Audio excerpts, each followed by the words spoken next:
예수님께서 성전에서 이제 토론하시는 내용입니다.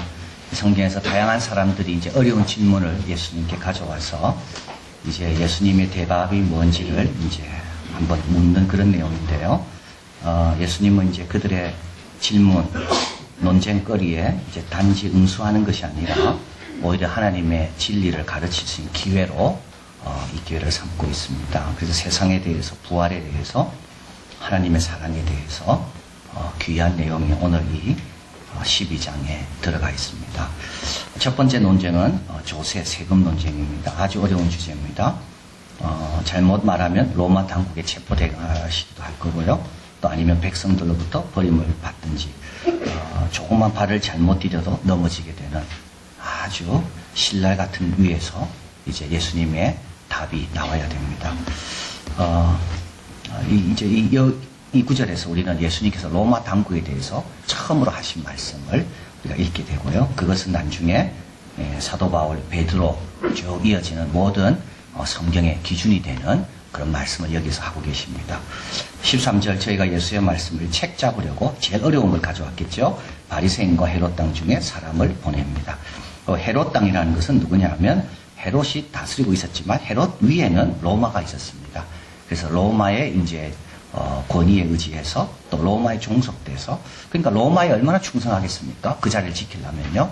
이제 그래서 그 헤롯의 밑에 관직에 있는 사람들 거기에서 뭔가 좀 누리고 있는 사람들이 헤롯 땅입니다. 그러니까 이 사람들은 당연히 로마에 충성하기를 원하고 세금도 많이 걷어갔을 거고요. 이제 헤롯 땅. 그리고 또 바리새인들은 누구냐 하면 또 정반대입니다. 경건한 사람들이고 대다수 유대인들이 그랬다 그래요. 로마에게 세금을 바치는 것은 이방 황제에게 우리가 이게 지배당하고 있다. 아주 굴욕적으로 여겼고 되도록이면 회피하려고 했고 또 동전에는 로마 황제를 뜻하는 그 모습이 이렇게 신으로 화한 모습이 있었기 때문에 이게 황제에게 세금을 바치면 이건 우상숭배다. 이렇게도 여겼다고 합니다. 자, 그래서 이제 예수님께 14절에 와서 선생님이여 우리가 아노니 당신은 참되시고 아무라도 꺼리는 일이 없으시니 사람을 외모로 보지 않고 참으로 하나님의 도를 가르치십니다. 가이사에게 세를 바치는 것이 가하니까 불가하니까. 예수님께서 바치지 말라 하면 유대인들은 좋아하지만 로마 당국으로부터 체포를 당하실 겁니다. 세금을 바치라 하면 로마는 좋아하고 헤롯 땅은 좋아하지만 유대인들은 그에게 돌았을 겁니다. 17절 한번 읽어봅니다. 이에 예수께서 가라사대 가이사의 것은 가이사에게 하나님의 것은 하나님께 바치라 하시니 저희가 예수께 대하여 심히 기이 여기더라. 가이사의 것은 가이사에게 하나님의 것은 하나님에게. 너무 중요한 내용입니다. 이게 이제 주님 올 때까지 우리가 이 세상에 지켜야 될 원리입니다. 가이사의 것은 가이사에게. 무슨 뜻일까요? 하나님이 세운 질서가 있습니다. 그 질서에 따라 살아가는 겁니다. 가정에 가면 아내가 있고 남편이 있습니다. 서로 그 질서에 따라 살아가는 겁니다. 자녀는요, 부모에게 순종하라. 이게 가이사의 것은 가이사입니다. 부모는요, 자녀를 노엽게 하지 마라 그랬거든요. 자녀의 것은 자녀에게. 다니엘과 세 친구들은 이방 세계에 살았습니다. 바벨론이죠. 그들이 섬겼던 왕은 예수 안 믿습니다. 요셉도 그렇습니다. 그러나 가이사의 것은 가이사에게. 그래서 충성하고 나라에 손해가 없도록 최선을 다하고 총리라는 직분이 주어지면 그 총리에 걸맞는 그 모든 책임을 다 성실하게 감당하고 이게 가이사의 것은 가이사에게. 여러분 이게 정의로운 겁니다. 각자의 몫을 제대로 쳐주는 것. 정의가 있어야 평화가 있는 겁니다. 그래서 사도 바울도 이야기합니다. 로마서 13장 6절 7절 모든 자에게 줄 것을 주어라. 공세를 받을 자에게는 공세를 바치고 국세를 받을 자에게는 국세를 바치고 두려워할 자를 두려워하며 존경할 자를 존경해라. 학교 가면 선생님에게 잘해야 됩니다. 직장에 가면 상사들에게 잘해야 됩니다. 또 직장의 상사들은 자기 부하들에게 잘해야 됩니다. 그들이 줘야 받아야 될 것을 받도록 해야 됩니다. 이게 가이사의 것은 가이사의 것입니다. 그러나 또 하나님의 것은 하나님의 것입니다. 하나님의 것까지 그에게 주면 안 됩니다. 하나님께 드릴 경배, 찬양, 감사, 절대적 충성, 순종 이런 것들은 피조물에게 주지 않습니다. 우상숭배는 여러분 뭔지 아십니까? 쓸데없이 겸손해진 게 우상숭배입니다. 이거는 본인도 망치고 그 충성을 받는 그 사람도 망칩니다. 왜 사람이 타락하고 범죄할까요? 받아야 될 것만 받아야 되는데요. 더 받으니까 타락하는 겁니다. 자기가 감당할 수 있는 것만 받아야 되는데 감당할 수 없는 것까지 받으니까 타락하는 겁니다. 그런데 세상은 그렇습니다. 그래야 자기가 출세하기 때문에. 다니엘과 세 친구들은 왕에게 잘했습니다. 그러나 왕이 세운 신상과 신에게는 절하지 않습니다.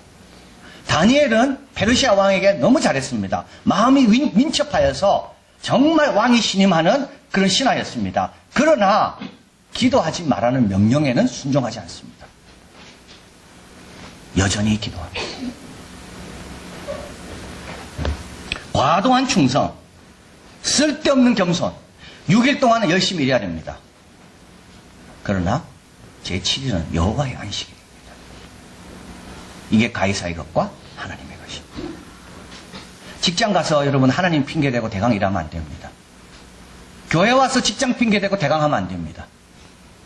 교회는 교회 와서 최선을 다하고 직장 가서 직장에서 최선을 다하고 이게 뭐냐면 하나님의 것 하나님에게 가이사의 것 가이사에게. 자, 두 번째는 부활 논쟁입니다. 18절 부활이 없다는 사두개인들이 예수께 와서 물어 가로되. 이 사두개인들이 등장하면서부터 그 당시 성전에서 주도적인 역할을 했던 모든 사람들이 다 예수님께 나옵니다. 아까는 서기관 바리새인이 나왔죠.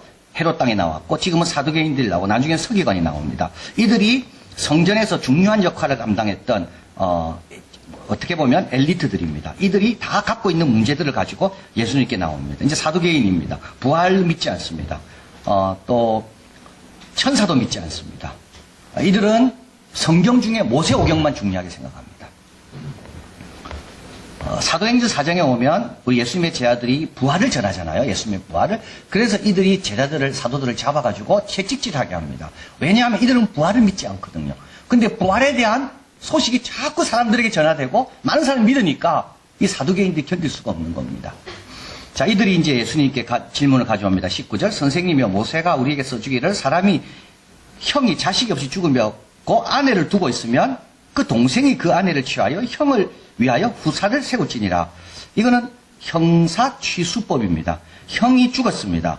그런데 형수는 남아있고 아기는 없습니다. 그래서 그 형수를 취하는 겁니다. 그래서 어떻게 되냐면 집안의 대를 이어지도록 하는 것이 형사취수법입니다. 근데 이제 모세오경에는 있습니다. 그래서 그러면 이렇게 신문하는 거죠. 만약에 그랬는데 또 아들이 없습니다. 그러면 그리고 또 죽었단 말입니다. 그러면 셋째가 들어갔는데 또 아들이 없습니다. 그리고 죽었습니다. 그래서 7째 가져갔습니다. 그도 역시 자녀가 없이 죽었습니다. 그거 모두 다 죽었습니다. 부활 때 이 여인은 누구의 아내가 되겠냐 이 질문입니다. 여러분 예수님의 부활을 놓고 우리가 질문할 수 있는 거리는 너무나도 많습니다. 근데 사실 이거는 질문이 아니라 조롱입니다. 부활이 있다면 이런 것은 어떻게 해결할 건가? 그래서 부활이 없다는 거죠. 자, 예수님께서 24절 너무나도 중요한 말씀을 합니다. 같이 한번 읽어봅니다. 24절입니다.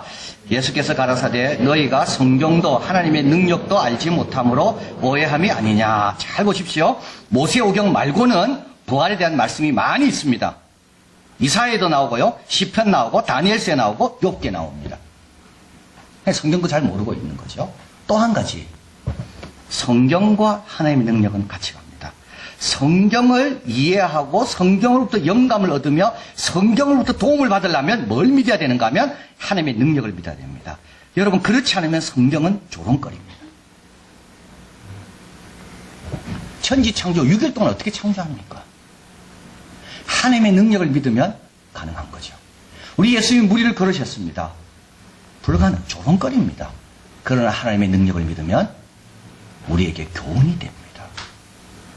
여러분 성경을 해석하는 열쇠는 내가 하나님의 능력을 믿냐 안 믿냐에 달려 있습니다. 하나님의 능력을 믿지 않는 사람은 성경을 오해하고 조롱거리밖에 발견할 수가 없습니다.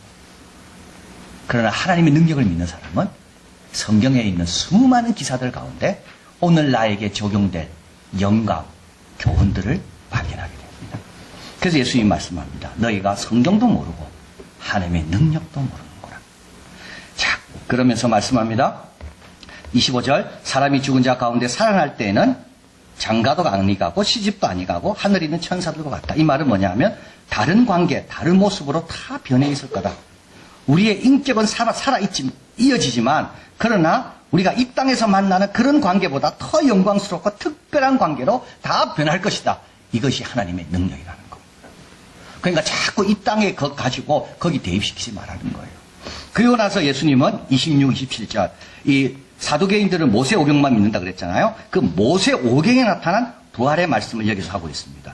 죽은 자에 살아난다는 것을 의논할진대 너희가 모세의 책 중에 가시 떨기에 관한 글에 하나님께서 모세에게 이르시되 나는 아브라함의 하나님, 이삭의 하나님, 야곱의 하나님이라 하신 말씀을 읽어보지 못하였느냐. 한번 읽어봅니다. 하나님은 죽은 자의 하나님이 아니요 산 자의 하나님이시라. 너희가 크게 오해하였느니라 하시니라. 무슨 뜻이냐 하면요. 이들은 하나님에게 늘 살아있다는 겁니다. 여러분 하나님은 나는 너희 조상 죽은 자의 하나님이라 말하지 않고 마치 그 아브라함과 이삭과 야곱이 살아있는 것처럼 말씀했다는 겁니다. 하나님 안에 이들이 늘 살아있다는 겁니다. 여러분 하나님 안에 이들이 살아있다는 건 두 가지 뜻입니다. 하나님은 이들과 한 약속을 반드시 지킵니다. 그래서 그 약속을 늘 기억하고 있기 때문에 이들은 살아있는 겁니다. 또 한 가지는요. 이들은 부활할 자들이기 때문에 하나님 안에 늘 살아있습니다. 여러분이 아이들이 어디 갔다가 돌아올 때 눈에 안 보이지만 그 아이들은 우리 안에 늘 살아있습니다. 돌아올 거니까. 그래서 그 집도 청소해놓고 맛있는 음식도 준비해놓고 아이가 잡니다. 이 아이 깰 거 아닙니까? 깨면 먹어야 되거든요. 잔다고 우리가 있지 않습니다. 자도 우리 안에는 살아있습니다. 그래서 우리는요 그 아이가 깨서 먹을 걸 다 준비합니다. 우리는 언젠가 부활해서 살아날 자들입니다. 그래서 하나님께서 우리를 위해 다 준비하고 계시는 거예요. 이게 나는 산자의 하나님이라는 뜻인 겁니다. 우리 조상들은 본인이 이제 죽게 된다는 걸 알았기 때문에 너무 아쉽잖아요. 내가 사라지면 어떻게 될까. 그래서 세 가지를 남기려고 했다 그래요. 하나는 덕을 남기려고 했고요. 두 번째는 공을 남기려고 했고요. 세 번째는 말씀을 남기려고 했습니다. 그래서 덕을 많이 쌓으려고 했고 그래서 사람들이 그 덕을 높이도록 그리고 많은 업적을 남기려고 했고 사람들이 그 건물을 보면서 자기들이 기억하도록 그리고 마지막에 글을 남겼습니다. 그런데 하나 몰랐던 게 있죠. 본인을 남기는 방법이 있는데 그죠? 예수님이 오신 이유는 바로 그겁니다. 예수님이 십자가에 달려 돌아가신 이유는 바로 그겁니다. 글도 공도 덕도 못 남겨도 우리는 누구 안에 있다고요? 예수님 안에 있는 겁니다. 부활할 자들이기 때문에 또 우리에게 하신 약속이 너무나도 많이 있기 때문에 하나님은 우리가 사나 죽으나 늘 우리를 살아있는 자로 여기신다. 자, 그리고 마지막으로 이제 계명 논쟁입니다. 28절 서기관 중 한 사람, 이제 서기관이 나오죠. 아까 헤롯 당 나왔고 바리새인 나왔고 그 다음에 사두개인들 나왔고 이제 서기관이 나옵니다. 한 사람이 저희가 변론하는 것을 듣고 예수께서 대답 잘하신 줄 알고 모든 계명 중에 첫째가 무엇입니까? 이 서기관들은 누구냐면 율법학자들입니다. 이들이 예수님께 모든 계명 중에 첫째가 뭐냐? 이때 예수님께서 신명기 말씀으로 하십니다. 29절 30절 읽어봅니다. 예수께서 대답하시되 첫째는 이것이니 이스라엘아 들으라. 주 곧 우리 하나님은 유일한 주시라. 네 마음을 다하고 목숨을 다하고 뜻을 다하고 힘을 다하여 주 너의 하나님을 사랑하라 하신 것이요. 자, 여러분 보십시오. 마음이 나오고 목숨이 나옵니다. 이 두 개는 존재입니다. 뜻과 힘이 나옵니다. 이 두 개는 뭐냐면 자원입니다. 하나님을 사랑할 때 존재를 바쳐 사랑하고요. 또 한 가지 하나님 우리에게 주신 자원을 바쳐 사랑하는 겁니다. 다 사랑하라 되어 있습니다. 다 드리다. 여러분 다 드리는 거는요. 왜 그렇습니까? 다 드려도 부족할 경우에 다 드리는 거죠. 여러분 다 드려도 부족할 경우는요. 방법 없습니다. 다 드리는 수밖에 없습니다. 글레르보의 베르나르라는 유명한 우리 수도원 원장이 있습니다. 오늘 불렀던 찬송 구주를 생각만 해도 내 마음이 좋거든. 이게 1150년 시입니다. 우리가 지금 오늘 불렀던 이 찬송은 한 1000년 전 시를 우리가 지금 부르고 있는 거죠. 이 시를 적었습니다. 이분이 죽었을 때 이분을 아끼는 많은 사람들이 와서 이렇게 했습니다. 그대 이름을 능가하는 것은 딱 하나밖에 없다. 그대의 겸손한 마음이다. 진짜 겸손한 사람이었습니다. 십자군 전쟁이 졌거든요. 이때 이 사람이 유명한 말을 합니다. 진짜 우리가 싸워야 될 것은 다른 육체가 아니라 내 안의 죄악이다. 이분은 하나님을 얼마나 사랑하고 예수님을 얼마나 사랑했는지 그는 그 글에서 이렇게 이야기합니다. 창조의 작업으로 내게 내 자신을 주셨다. 새 창조, 새로운 창조에서 하나님은 당신 자신을 내게 주셨다. 한 번 말씀으로 우리가 지어졌다면 죄 짓고 범죄하여 죽게 되었을 때는 하나님은 얼마나 더 많은 말씀을 하시고 얼마나 더 큰 수고와 수치를 당하셔야 했는가. 우리는 받고 또 받아 두 번이나 빚졌다. 그래서요, 그분에 대한 보답은 다 드리는 것밖에 없는 겁니다. 그는 말합니다. 당신을 사랑하고 당신으로부터 받는 사랑이 아니라면 구원이 무슨 의미가 있겠습니까? 여러분, 구원받고도 사랑도 하지 않고 사랑도 못 느끼고 있다면 그 구원이 무슨 의미가 있겠습니까? 여기 사랑한다는 말은 뭐냐 하면 하나님을 즐거워한다는 말입니다. 하나님만 생각해도 즐거운 게 사랑입니다. 그리고 하나님의 뜻이면 우선 행하고자 하는 게 사랑입니다. 하나님과 함께하는 시간이 전혀 부담스럽지 않은 게 사랑입니다. 근데 그 사랑은 부분만 해서는 안 되고요. 다 드려야 온전한 만족이 있다. 그래서 우리 주님께서 왜 다라는가 하는가 하면 그래야 비로소 만족이 있고, 원래 사랑에는 보상이 없다 그래요. 보상이 있다면 사랑이 아닌 거죠, 그거는.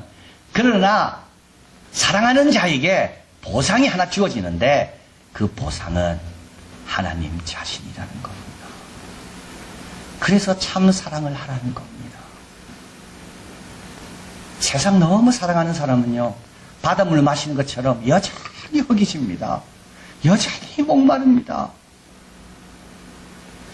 하나님을 사랑하되 적당히 사랑하는 사람은 늘 만족이 없습니다. 오늘 이후부터 다른 생각이 들어오잖아요. 살다 보면 그때마다 그 생각을 쫓아내시고 그 생각을 묶으십시오. 그 생각이 내 안에 오래 있지 않도록 나는 온 마음을 다해 주님을 사랑하는 사람이다. 내 사랑을 약하게 만들고 내 사랑을 분산시키는 것들은 내가 다 묶고 쫓아내고 내 안에 막 다니도록 하지 말고, 여러분 살다 보면 여러 생각들이 들어오거든요. 이 들어오고 지금도 들어올 겁니다. 하나님 말씀 듣고 예배하는 순간에도 여러 가지 생각이 왔다 갔다 할 겁니다. 이때 왔다 갔다 하는 생각을 방치하지 말고 그걸 묶어야 돼요.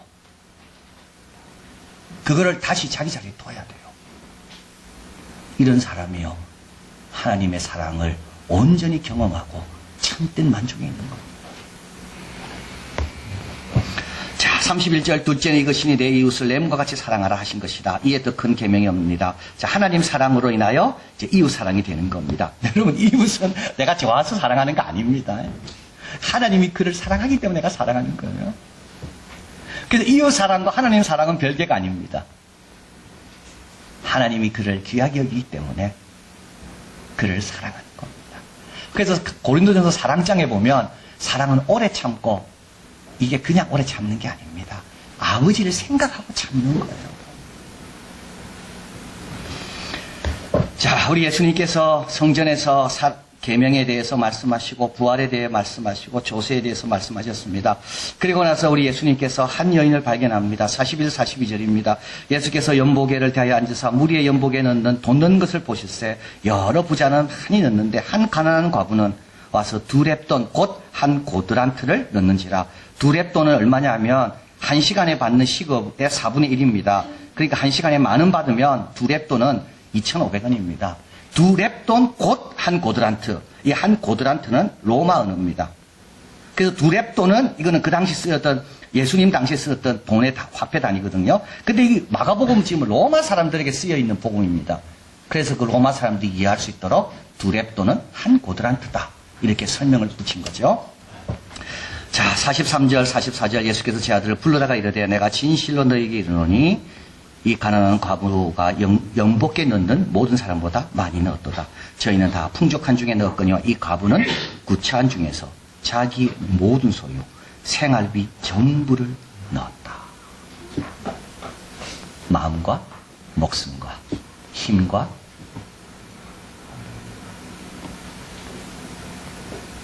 뜻을 다하여, 존재와 자원을 다하여 하나님을 사랑하는 모습이 여기에 있는 겁니다.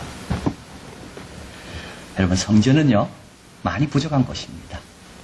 그런데도 이 여인은 가이사에게 할 것 가이사에게, 하나님의 할 것 하나님에게, 그리고 하나님께 드릴 때는요 전부를 넣은 겁니다. 자, 이 여인은 논쟁하는 여인이 아닙니다. 이 여인은 사랑으로 행동하는 여인입니다. 여러분, 논쟁은 답이 없습니다. 행동하고 믿을 때 답이 오는 거지. 순종의 길이 있는 거지 토론의 길이 있는 게 아닙니다. 믿고 따를 때 길이 있는 거지 생각만 할 때 길이 있는 게 아닙니다. 마땅히 바칠 것을 바치고 하나님 안에 있음을 영광으로 알고 하나님을 사랑하되 모든 것을 다 동원해서 사랑하고, 그리고 그것이 바탕이 되어 이웃을 사랑하는 것. 그러면 우리가 가진 것이 많든 적든 하나님은 기뻐 받으시고 우리의 영혼은 더 풍성해지고 우리가 가는 곳마다 아름다운 것으로 바뀌는 역사를 이루는 데 쓰임받는 우리가 될 줄 믿습니다. 사랑하는 하나님, 감사합니다. 부족한 저희들을 얼마나 사랑해 주십니까? 우리가 가진 거 다 드려도 그 사랑을 갚을 길이 없습니다. 그런데도 우리는 하나님께 드릴 때 인색하고 시간을 낼 때 여러 가지 계산하고 지금까지도 받고 앞으로도 받고 계속 빚진 자로 살아갈 수밖에 없는데도 이제 하나님 이런 겉옷들을 다 내려놓게 도와주시고 이제 온전하고 신령한 마음이 돼서 주님을 향해 막 달려가는 우리의 마음에 시온에 데려가 있는 그런 복된 자들 다 되게 도와주시옵소서. 이제 예배드리고 세상으로 또 내려갑니다. 가이사의 것 하나님의 것 잘 구분하게 하시고 우리를 만나는 모든 사람마다 정의롭고 공의로워서 거기에 평화를 누리고 하나님의 사랑과 은혜를 경험하며 또 우리가 그 가운데서도 하나님을 높이고 다니엘과 세 친구처럼 여전히 기도하고 충성해서 정말 우리를 만난 사람이 복을 누리고 복음을 경험할 수 있도록 그렇게 복되게 하나님 사랑하며 이웃 사랑하며 주님 안에 있음을 영광으로 알고 살아가는 복된 삶이 다 될 수 있도록 도와주시옵소서. 예수 그리스도 이름으로 기도하옵나이다. 아멘.